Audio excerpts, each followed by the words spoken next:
ఏపీలో సంక్రాంతి పండుగ అంటే ఆ హడావుడే వేరు. ఏడాదంతా ఎక్కడ ఉన్నా సంక్రాంతికి మాత్రం సొంతూరుకు వెళ్లాలని చాలా మంది కోరుకుంటారు.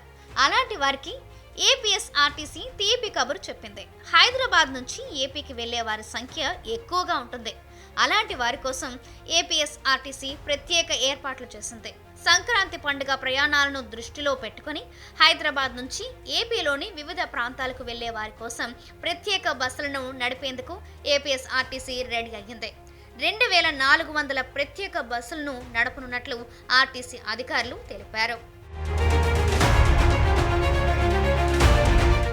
జనవరి 9 నుంచి 13వ తేదీ వరకు ఈ ప్రత్యేక బస్సులు ప్రయాణికులకు అందుబాటులో ఉంటాయని ఆర్టీసీ తెలిపింది. రెగ్యులర్ బస్సులకు ఇవి అదనమని, ప్రత్యేక బస్సుల్లో అదనపు ఛార్జీలు లేవని, రెగ్యులర్ ఛార్జీలే ఉంటాయని ఏపీఎస్ఆర్టీసీ స్పష్టం చేసింది. హైదరాబాద్లోని ఎంజీబీఎస్లో రద్దీని తగ్గించేందుకు జనవరి 10 నుంచి 12 వరకు కొన్ని మార్పులు చేయనున్నట్లు తెలిపింది. చిత్తూరు, నెల్లూరు, ఒంగోలు, కర్నూలు, అనంతపురం, మాచర్ల వైపు వెళ్లే రెగ్యులర్, స్పెషల్ బస్సుల్ని ఎంజీబీఎస్కు ఎదురుగా ఉన్న పాత సిబిఎస్ గౌలీగూడ నుంచి నడిపించనున్నట్లు ప్రకటించింది.